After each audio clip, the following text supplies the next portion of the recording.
तो अपन को थोड़ा सा एकाग्रता से सुनना है, समझना है, क्योंकि ये चीज अपने लिए बहुत लाभकारी हितकारी है। ऐसा नहीं है कि कोई ये बेकार की चीज है ना, बहुत लाभकारी चीज है ये अपने लिए। क्योंकि अपन जो लौकिक शिक्षा प्राप्त करते हैं उस लौकिक शिक्षा में तो हमारा केवल इस वर्तमान युग, वर्तमान काल में ही या इस भाव के लिए ही लाभकारी हो सकती है ना। लेकिन ये शिक्षा तो हमारे वर्तमान के लिए भी और भावों के लिए लाभकारी है। क्योंकि जो जिनवाणी को श्रद्धा भाव पूर्वक सुनता और पढ़ता है, जो जिनवाणी को श्रद्धा भाव पूर्वक पढ़ता और सुनता है, अरे जिनवाणी को छोड़ो, एक अक्षर भी अगर कोई ऐसा कहा गया है ग्रंथ में कि जो एक अक्षर मात्र भी श्रद्धा पूर्वक जिनवाणी का सुनता और पढ़ता है, उसको भविष्य में केवल ज्ञान की प्राप्ति होती है। एक चोर था, उसका एक बेटा था, वो चोरी करता था, तो उसने अपने बेटे को ये सिखा के रखा था कि बेटा सुनो, धर्म की बात मत सुनना। तो ने अब पिता की बात तो मानेगा ना बेटा, वो उसने पिताजी से कहा ठीक है। अब एक बार वो गया था अपने काम के लिए, काम मतलब क्या, चोरी का काम करता ही था। तो लौट के आ रहा था वो चोरी करके, तो रास्ते में कहीं प्रवचन चल रही थी, तो अब वहीं से उसको निकलना था। तो उसने अपने कान बंद कर लिए, रुई लगा ली कान में, लेकिन फिर भी वो कुछ शब्द उसको सुनाई दे दिए। क्या सुनाई दिए उसको? कुछ शब्द सुनाई दिए। क्या सुनाई दिए? देवों की छाया नहीं होती। अब क्या था, उस समय बहुत चोरियां बढ़ गई थी राज्य में। सो राजा ने एक युक्ति चली, एक चाल चली कि क्यों नहीं अपन इस चाल से, इस युक्ति से चोरों को पकड़ लें, ऐसे युक्ति से चोरों को पकड़ा जाए।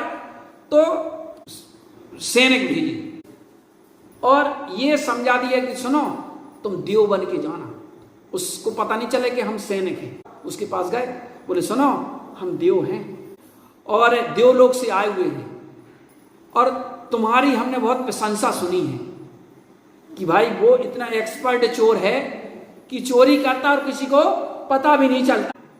तो तुम अपनी वो युक्ति बताओ कि वो तुम चोरी कैसे कर, और किस किस की अभी तक चोरी तुमने की है, तो तुम्हें इनाम दिया जाएगा, पारितोषिक दिया जाएगा। वो तो बड़ा पहले खुश हुआ, अरे देव भी बताओ मेरी प्रशंसा करने के लिए आए हैं और मेरा सम्मान करेंगे। तो वो बताने वाला था वो युक्ति और वो राज कि कैसे चोरी करता हूं, कहां कहां मैं चोरी किया हूं। झट से वो बात उसको याद आ गई। छाया नहीं होती देवों के, तो उसने देखा, अरे बोले इनकी तो छां आ रही है, मतलब देव नहीं है, कोई चाल है। तो इतने बड़े संकट से बच गया, वो समझ गया, फिर नहीं बताई उसने युक्ति, इतने बड़े संकट से वो बच गया। तो उसको जिनवाणी के प्रति इतनी श्रद्धा हुई कि बताओ, मैं आज जिनवाणी के एक शब्द से इतने बड़े संकट से बच गया कि अगर आज मैं पकड़ जाता तो राजा मेरे को जीवन भर के लिए जेल में डाल देता। जिनवाणी के एक शब्द ने मेरी जान बचा ली, और अगर मैं और थोड़ा जिनवाणी श्रवण करूं तो बताओ मुझे कितना लाभ नहीं होगा। उस दिन से उसने चोरी छोड़ दी और धर्म के मार्ग में लग गया, जिनवाणी श्रवण करने लगा।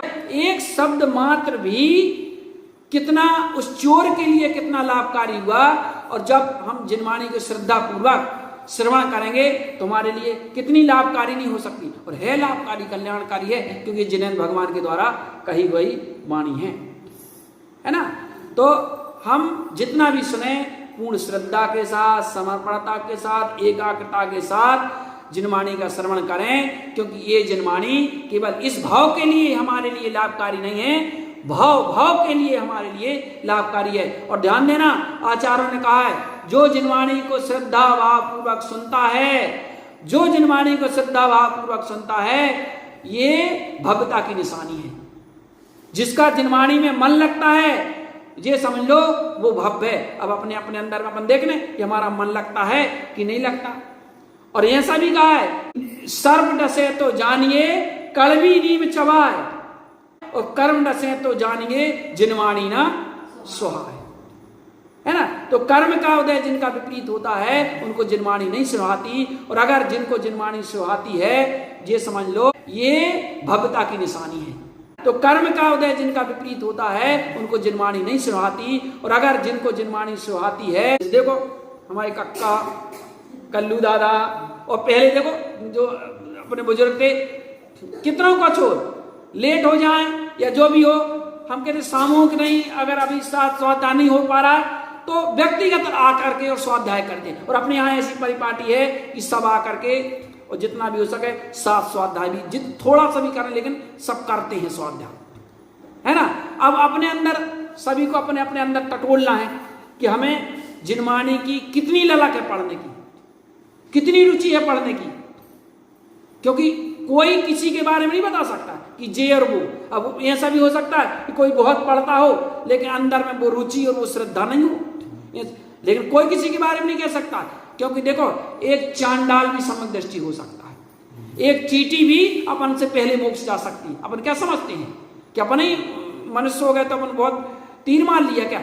अगर मनुष्य होकर के भी और हमने अपने हितकारी मार्ग पर नहीं लगे, आत्मज्ञान के मार्ग में नहीं लगे, तो फिर कोई कार्यकारी नहीं है। पर्याय है तो बहुत लाभकारी, बहुत उत्कृष्ट पर्याय इस मायने में कि अगर हम आत्म कल्याण के मार्ग में लगते हैं, है ना, तो जो है तो ये कल्याणकारी है, तो ये लाभकारी है, तो ये महत्व की पर्याय है, तो ये दुर्लभ पर्याय है, कुछ भी कह सकते हैं, है ना, दुर्लभ है। और अगर अपन जिस लिए ये पर्याय जिसके लिए अपन को मिली है वो नहीं करें, मोह की राग की गफलत में इसको गंवाएं, तो फिर ये हमारे लिए किस रूप में हितकारी होगी या लाभकारी होगी।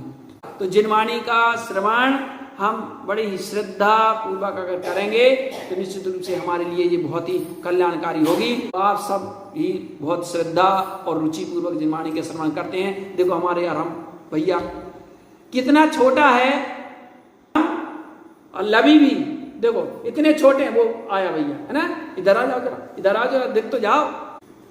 अरहम और लवी इतने छोटे होते हुए भी इनकी कितनी रुचि रहती है, बताओ। इनसे आशीर्वाद पढ़वा लो आप, इनसे प्रमाण गाथाएं पढ़ा लो आप, इनसे मंत्र जप करवा लो आप, बड़ा मंत्र है ओम नमः सिद्धम ओम मिरियम श्रेम वाला मंत्र आदि आदि सभी देखो कितने होशियार हैं, क्योंकि प्रतिदिन आते हैं, रुचि पूर्वक पढ़ते हैं, ऐसे संस्कार अपन ने दिए हैं।